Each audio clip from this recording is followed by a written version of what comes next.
Sudah kelihatan silabi saya. Baik. Sudah, Pak. Dan tadi kita udah bahas ya, apa sih perbedaan Al-Qur'an sebagai kitab suci dengan pedoman.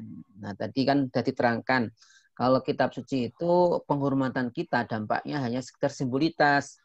Ya, Ustadz, apa itu nggak boleh? Oh yo, itu dianjurkan malah kita menghormati, menaruh di atas tempat yang lebih tinggi, wudhu dulu, ya. Tetapi anak-anakku itu bukan tujuan, ya. Seperti kita pakaian kita ini beli bagus, sudah kita beli bagus ini, ya. Kalau hanya sekedar dijadikan hiasan, apa manfaatnya untuk kita, ya kan? Ya, misalkan si Naja beli gaun yang bagus sekali toh, hanya ditaruh di lemari, dilihat, lihat, apa gunanya? Ya sama. Ini si siapa namanya ini Husen, ya ketemu orang cantik, ya hanya dilihat, lihat, ya nggak dilamar-lamar, ya sudah, hanya dilamar orang lain, gitu. Jadi kalau apa namanya, kalau Quran sebagai apa namanya kitab suci itu hanya sekedar simbolitas, penghormatan yang sekedar simbolitas, ya, tapi dampaknya tidak banyak. Nah, makanya supaya Al-Quran ini memberikan dampak yang memang tujuannya adalah sebagai petunjuk, merubah umat, kondisi umat, maka itu tidak ada cara lain kecuali Al-Quran dijadikan sebagai pedoman, ya, pedoman hidup, pedoman pemikiran kita. Maka kenapa Al-Quran itu ya diyakini umat Islam merupakan pedoman sampai hari kiamat. Nah, makanya dari mana kita tahu itu semuanya? Nanti kita akan membahas terkait tentang fungsi dan kedudukan Al-Quran. Ya, fungsinya apa Al-Quran itu? Kemudian posisi Al-Quran dengan kitab-kitab terdahulu. Nah, ini ada irisan anak-anakku, ada irisan pembahasan dengan akidah yang kemarin kita bahas ya. Karena Al-Quran ini adalah termasuk kitab-kitab yang harus diyakini dan masuk pada keimanan al-imanu bil kutub al-munazzalatu ilal anbiya, mengimani kitab-kitab yang telah diturunkan oleh Allah kepada nabi-nabi terdahulu, termasuk Al-Quran kepada Nabi kita Muhammad Sallallahu Alaihi Wasallam. Nah, kemudian juga kita akan membahas terkait dengan definisi wahyu. Apa itu wahyu? Ini bukan wahyu. Iya. Dari Allah yang diturunkan untuk makhluknya. Oh iya. Nah, perantara malaikat atau secara langsung. Oke, bagus ya. Cuma nanti harus dibedakan apa itu bedanya wahyu, ilham, ada lagi juga apa itu namanya itu bisik-bisikan atau taswis, ya taswis. Kan dalam Al-Qur'an ada alladzi yuwaswisu fi sudur. Itu bedanya apa? Nah, ini. Karena mohon maaf anak-anakku ya, zaman akhir ini, maka nanti ini tugas kamu yang orang psikologi. Kalau ada orang, taruhlah anak IAT ya, karena terlalu banyak berpikir, akhirnya dia kemudian merasa, wah ini seorang nabi sekarang ini. Oh, nah ini dipastikan bahwa ini termasuk orang yang harus kamu tangani itu. Ya. Karena apa? Karena apa? Karena wahyu ini anak-anakku sudah berhenti ya di zaman Rasulullah Shallallahu Alaihi Wasallam, karena Nabi Muhammad adalah nabi terakhir dan juga nabi dan rasul terakhir. Oke, sekarang saya tanya, Devina mana Devina? Devina, oh, nggak muncul. Mawar sejak tadi nggak muncul ya. Devina lari kemana sih ini Devina? Oke, sekarang Heni Uri Handayani. Ya, sekarang. Iya, Pak. Oke, saya tanya. Ini hanya untuk pancingan-pancingan kita aja ini. Yang menyampaikan wahyu kepada Rasulullah SAW siapa namanya? Malaikat Jibril. Oke. Nah, tadi kan saya sampaikan tugas malaikat Jibril itu menyampaikan wahyu, ya. Nah, tadi sudah saya sampaikan bahwa nabi terakhir adalah Nabi Muhammad SAW. Nah, sekarang pertanyaannya adalah, sekarang tugasnya malaikat Jibril itu apa? Apa udah pensiun sekarang atau gimana? Apa ya, Pak? Mungkin udah pensiun kan, sekarang dia jalan-jalan menikmati masa tuanya atau gimana gitu. Enggak pensiun. Ya dijawab no. Alasannya no, udah S1. Ayo siapa yang jawab? Ngacung. Wahyu itu kan bingung Pak. Bingung, Pak. Ya jangan bingung no. Ayo berpikir. Dia Amelia mau jawab? Wah. Ayo siapa? Mawar, selamat datang Mawar. Mawar Alan Eko ini kok Mawar sih? Nama tak kira perempuan tadi. Belum ganti Pak. Oh, harus ganti no. Oke, silakan tadi. Ya pertanyaan saya ulang. Malaikat Jibril tugasnya adalah menyampaikan wahyu. Dan Nabi Muhammad itu nabi yang terakhir, nggak ada nabi lagi. Nah ini apakah malaikat Jibril kemudian istirahat, ya sudah pensiun tuh gimana?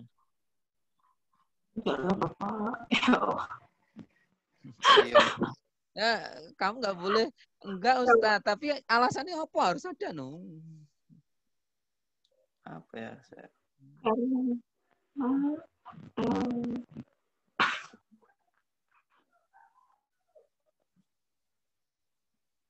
Apa ya?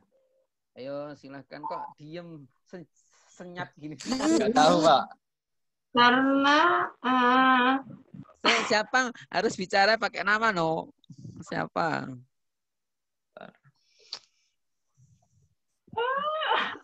Syarifah. Oh malah dolanan Syarifah iki.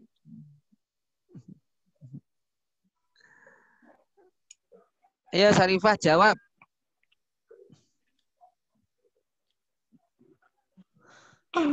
Syarifah, halo jawab. ya Pak. Kamu di IAIN toh, Ya Pak. Oh kan. Ayo dijawab kenapa? Apakah malaikat Jibril sekarang sudah pensiun karena tugasnya menyampaikan wahyu, dan wahyu terakhir itu kan kepada Rasulullah SAW, dan Rasul sudah selesai. Mas Mahrus, ayo.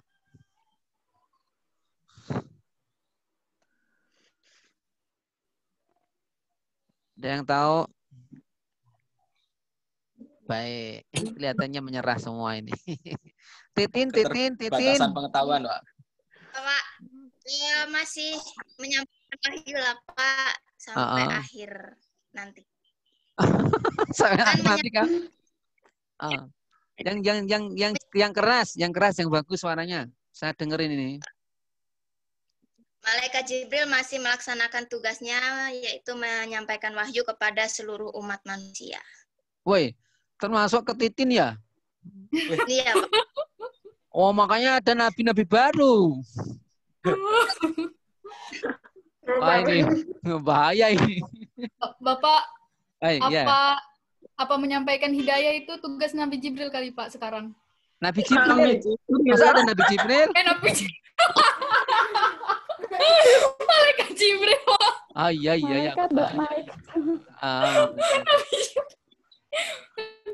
Maaf Pak, maaf salah sebut. Ya nggak apa-apa.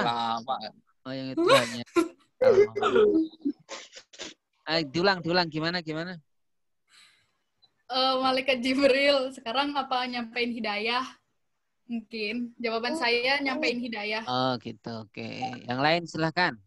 Nggak apa-apa, ini kita diskusi kan nanti terbiasa. Halo Pak. Ya siap. Mas siapa ini? Malaikat Husain Pak. Oh Mas Husain, silakan Mas. Malaikat Jibril lagi sholawat Pak. Lagi sholawat. Ya, ya. Mantap. Aku tahu dia pakai jawaban Al-Quran itu loh. Innallaha malaikati yusholluna 'alan nabi. Ya, semuanya lah. Kamu juga selawat kok beda nih. Semua malaikat malah. Semua malaikat itu. Nafi'ah, Nafi'ah. Ayo, Nafi'ah jawab.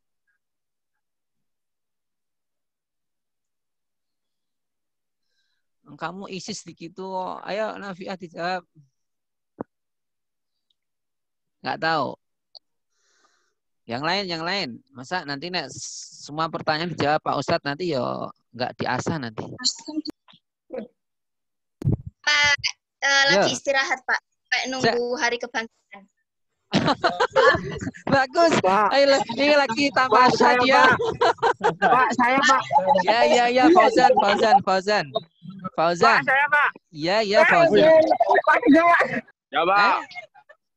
Saya Pak. Ya, gimana? Malaikat Jibril setelah Nabi Muhammad itu. Bapak. Untuk Aduh. menemani manusia yang beriman ketika sakaratul maut. Oh, itu kan tugasnya malaikat muqarrabin.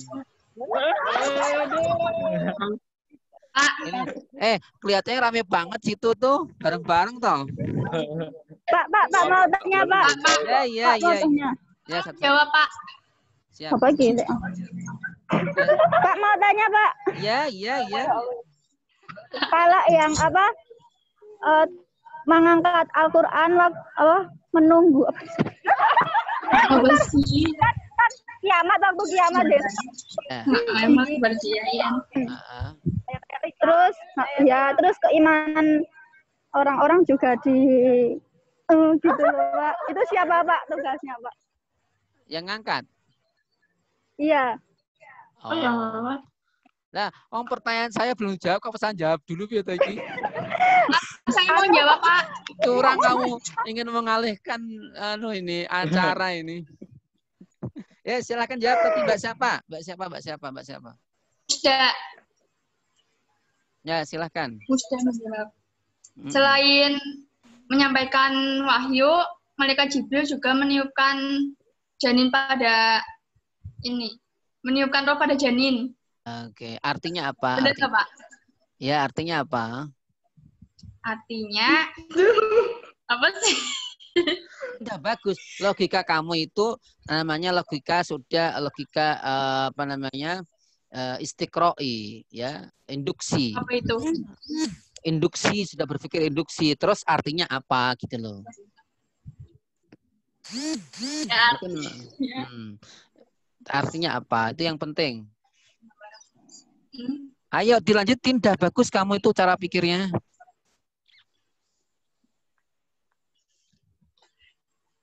nanti belum. Iya. Nanti kalau udah belajar. Iya. Ya, nanti kalau udah Ya. Habis. Oke, baik. Saya bantu ya. Teman-teman, terima kasih sudah tadi berpartisipasi. Jadi yang perlu kita ketahui, dan ini mungkin pembelajaran kita waktu kecil ya pengaruhnya, kita diajari 10 malaikat dan tugas-tugasnya, ya kan? Nah, tugas-tugas itu sebenarnya adalah tugas-tugas pokok, ya, tugas-tugas inti, ya. Seperti malaikat Jibril, tugas intinya adalah menyampaikan wahyu. Nah, cuma kita taunya wahyu itu hanya kepada para nabi. Padahal tugas malaikat Jibril ini menyampaikan wahyu Allah ke malaikat lain juga bisa. Jadi artinya tugas malaikat Jibril itu tidak hanya menyampaikan wahyu kepada para nabi. Ya, makanya kenapa tugasnya tidak ada pensiunannya. Istirahat dulu ini katanya sampai kiamat lagi, bangun enggak. Ya. Jadi tadi dah disampaikan ya. Bahkan misalkan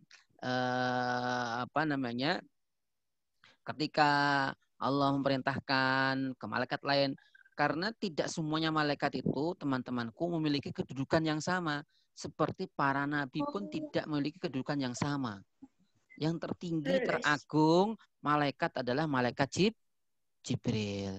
Begitu pula Nabi teragung, Rasul teragung itu siapa? Adalah Nabi kita Muhammad Shallallahu Alaihi Wasallam. Ustadz, dalilnya mana? Ustadz, dalilnya dalam Al-Quran dikatakan tilkar rusulu, ya, tilkar rusulu faddalna ba'dhum ala ba'd.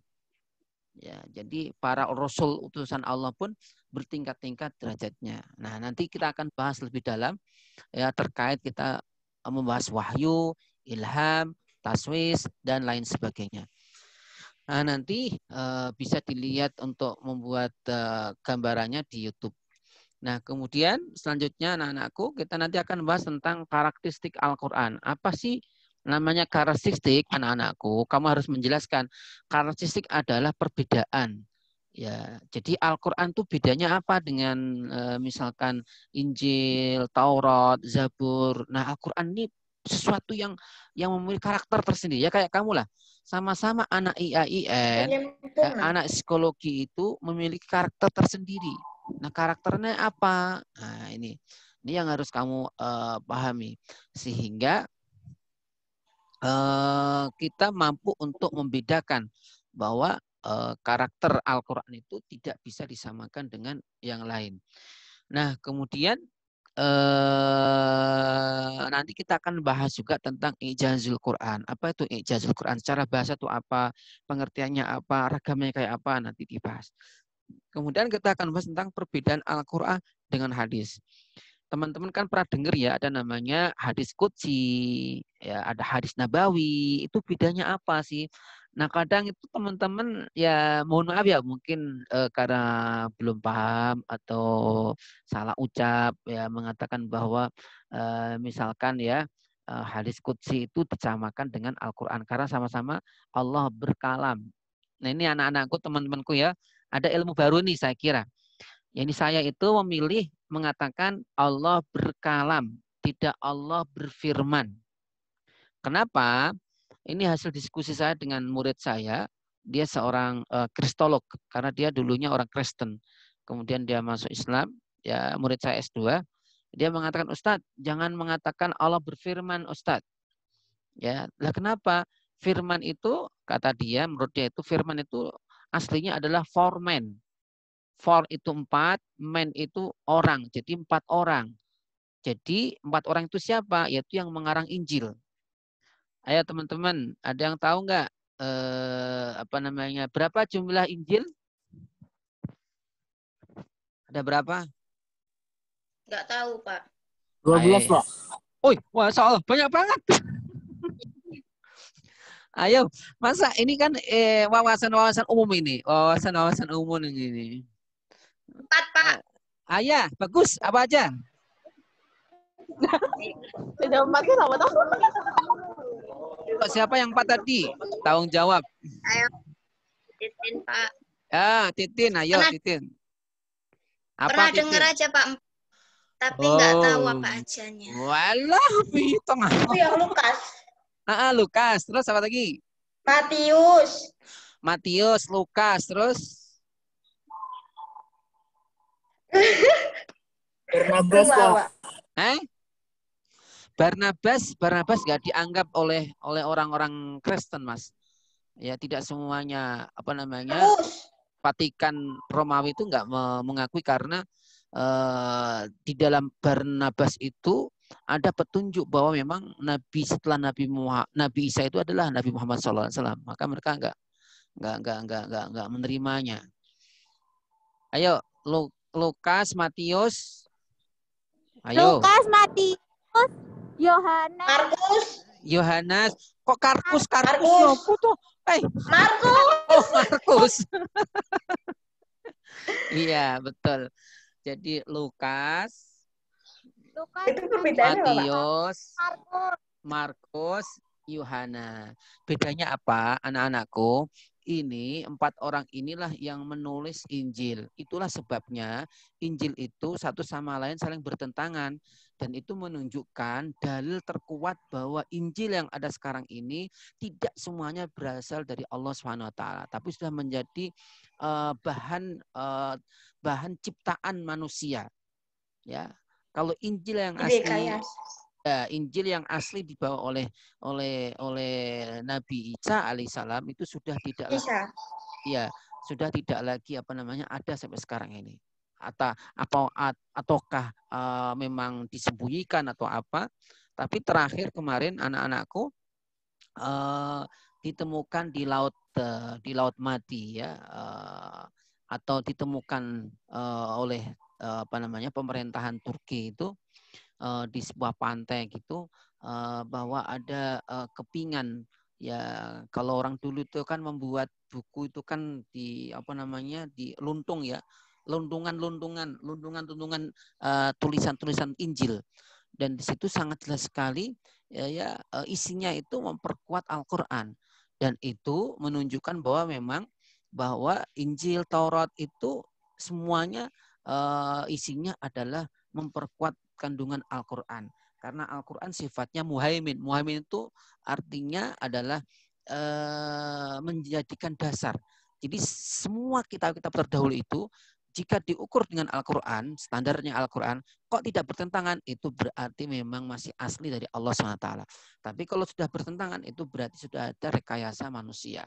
Maka benar dalam Al-Quran, anak-anakku, sudah digambarkan oleh Allah SWT. Kata Allah SWT, yuharrifunal kalima amma wadi'ihi. Mereka merubah-rubah Al-Quran dari apa namanya dari asalnya. Nah, termasuk yang isi konten yang berubah itu apa?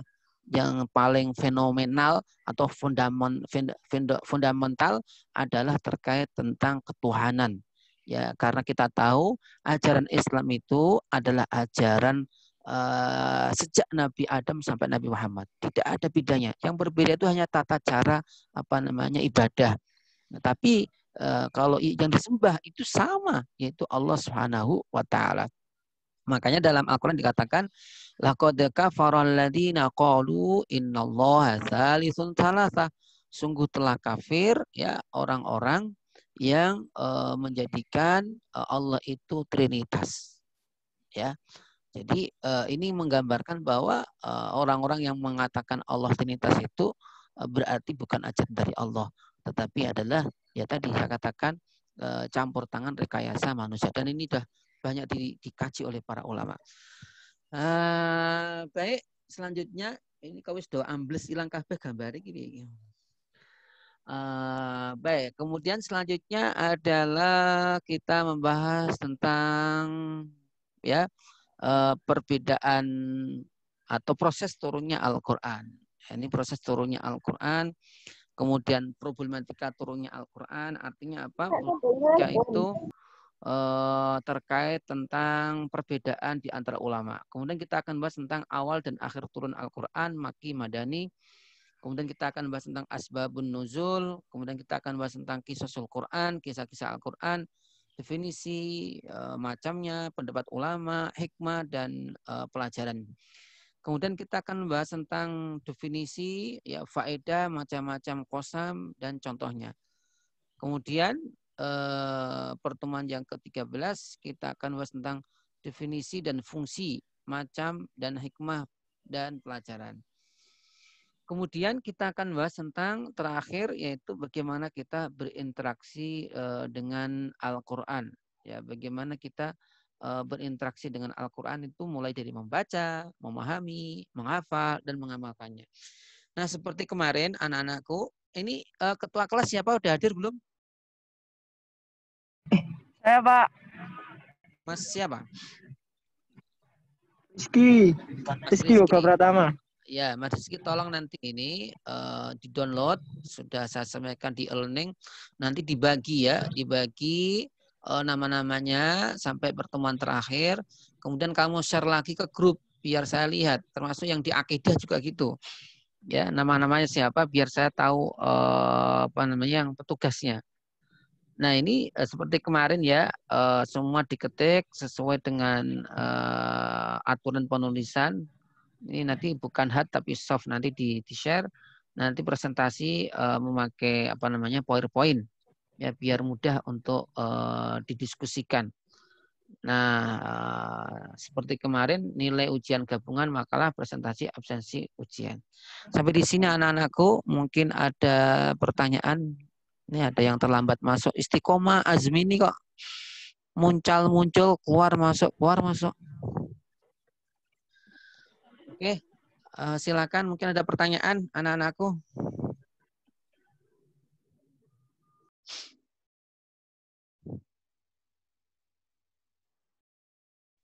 Erlin Sindu, ada pertanyaan Erlin?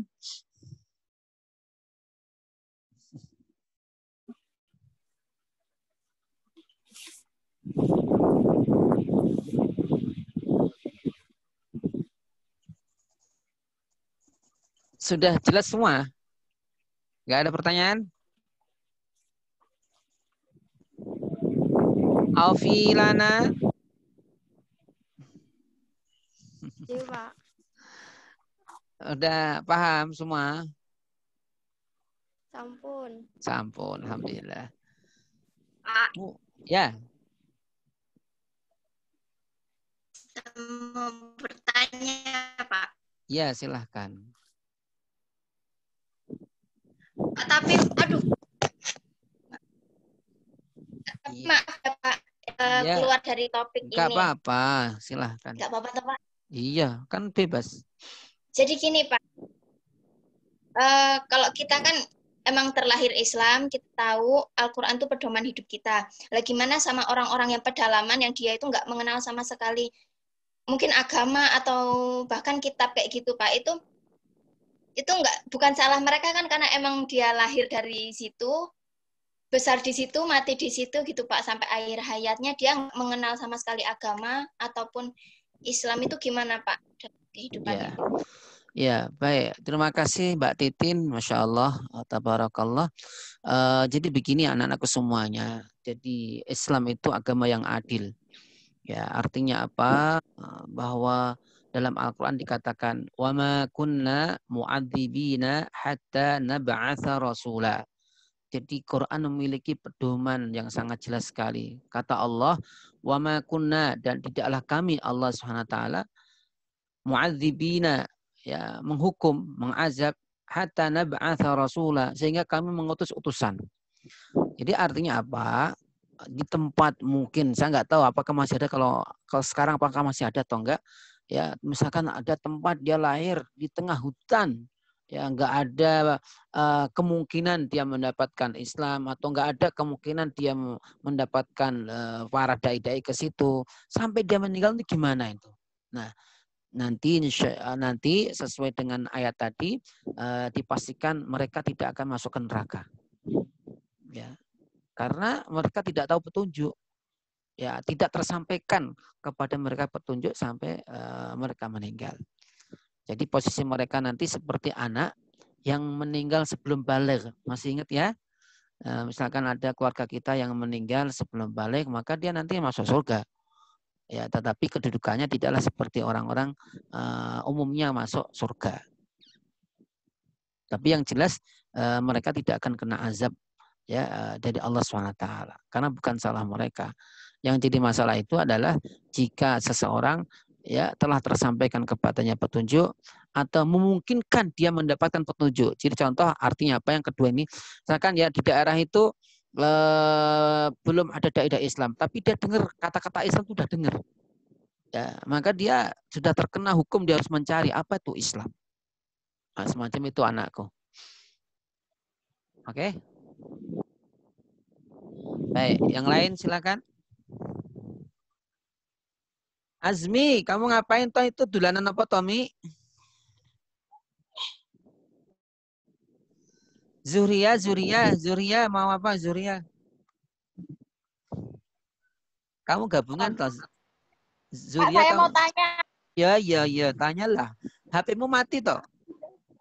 Ya, bateraiku habis. Lah nggak dicas loh sengaja. Nggak bawa cas, Pak, ya Allah. Loh. Ya, mau tanya, kan itu toh, Pak.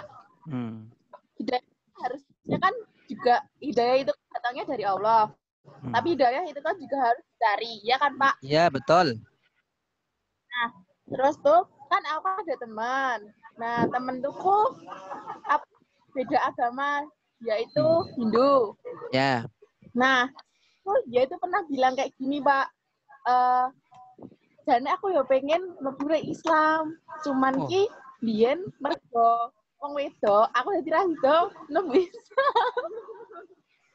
Nah, terus tuh itu ngomong kayak gini. Yo nek semene sok men jodohku ki wong Islam, yo sok men aku mlebu Islam. Nah, itu berarti itu gimana, Pak? Aku nggak paham juga. Ya. Begini anak-anakku ya. Jadi petunjuk itu ada dua. Jenis petunjuk itu ada dua.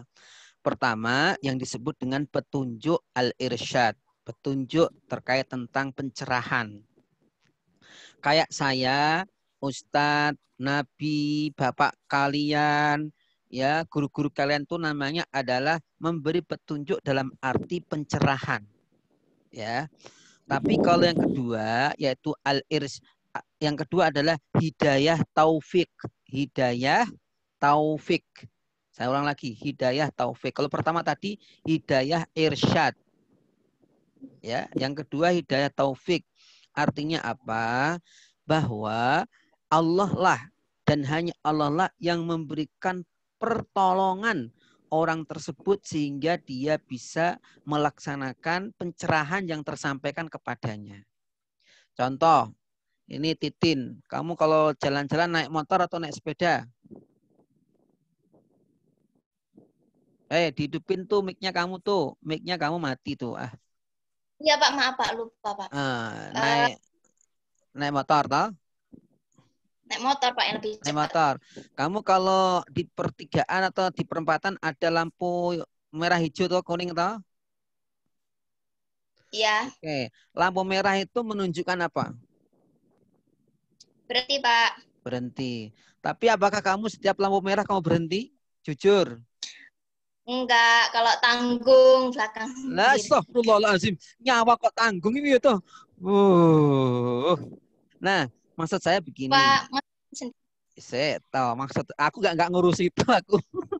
Maksudnya gini. Jadi lampu merah, Zuhria, lampu merah itu adalah menunjukkan memberi hidayah untuk berhenti, ya kan? Ya. Tapi kan tidak semuanya orang bisa berhenti atau mau berhenti toh. Nah, ketika ada orang sudah tahu lampu merah, dia mendapatkan petunjuk sebenarnya yang mana diartikan petunjuk irsyad atau pencerahan atau pengetahuan. Tetapi ketika dia mau berhenti, dia namanya mendapatkan petunjuk taufik. Ya, mendapatkan hidayah dari Allah, pertolongan, dia mau sadar lampunya merah berarti harus berhenti. Nah, itu Nduk. Nah, sekarang masuk pada kasus pertanyaan tadi. Ya, jadi kalau ada orang semacam itu semestinya dia sudah mendapatkan hidayah yang pertama, Nduk. Yaitu hidayah pencerahan, dia sudah tahu. Tapi dia belum mendapatkan petunjuk yang kedua, yaitu hidayah taufik, pertolongan dari Allah. Nah, bagaimana caranya? Peran kamu adalah memberikan pencerahan bahwa dalam Islam itu kalau orang masuk Islam jangan dikaitkan dengan mau wanitanya atau karena nikah atau apa. Kan karena kita masih ingat ketika kita ada hadis tentang niat loh, Dok. Barang siapa berhijrah karena Allah dan Rasulnya, maka dia akan mendapatkan Allah dan Rasulnya. Barang siapa dia hijrah karena mendapatkan wanita, ya kayak kamu ini, masuk psikologi Islam biar dapat jodoh, aja sudah dapat itu aja itu kamu. Nggak dapat pahala dari Allah SWT. Maka tadi saya katakan niat karena Allah SWT. Nanti semuanya dapat. Nah, sekali lagi, ya bahwa barang siapa dia hijrah masuk Islam karena wanita, ini perlu diluruskan kembali. Ya, karena apa? Islam itu tidak menerima dalam ibadahnya ada keterkaitan selain Allah Subhanahu wa taala. Jadi sekarang the next-nya apa Ustadz? Tugas saya apa Ustadz? Ya diberikan pencerahan. Kamu termasuk memberikan hidayah. Hidayah pencerahan. Bisa dipahami Zuria? Siap, Rasidah paham Pak. Rasidah Pak tadi yang tanya. Oh iya, aku tahu. Zuria itu sengaja di situ ndelik kok. Itu belakangnya sopo itu. Tadi aku belum dijawab Pak. Apa kamu tanya apa Zuria? Yang tadi tugasnya apa mengangkat Al-Quran sebelum hari kiamat itu loh Pak. Oh iya, yang mengangkat begini anak-anakku, itu kan termasuk hal yang gaib ya. Hal yang gaib itu kalau Ustadz mendasarkan harus kepada dalil Quran atau hadis yang sahih. Nah, di hadis itu hanya diterangkan bahwa nanti di akhir zaman, di akhir kiamat Allah akan mengangkat mengangkat Al-Qur'an. Ya baik tertulis atau apapun, ya dimanapun Allah akan angkat. Nah di situ saya tidak menemukan malaikat siapa yang disuruh. Wallahu a'lam bishawab. Gitu ya, Zuria, Rasidah, semuanya anak-anakku. Saya kira cukup sekian. Segera dibagi, jangan tunda, Pak Ketua, Ibu Sekretaris, segera dibagi tugas-tugasnya. Dan supaya nanti saya bisa melihat PJ-nya sama PJ-nya. PJ-nya Isti sama Nana, Pak. Isti. Ya, Isti. Nana. Nana, Pak. Oh ya. Oh ya. Ya udah, nanti tolong segera dibagi supaya nanti kalau ada apa bisa saya bantu. Iki sih Rizky itu loh kok nggak pernah muncul Rizky itu, Waka Rizky Yoga Yopo iki nanti iki muncul Pak.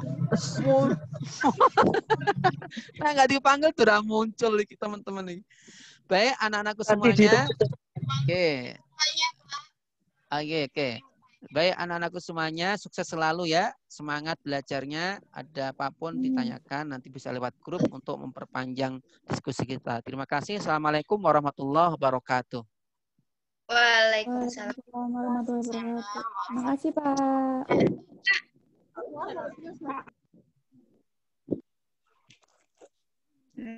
Bapaknya.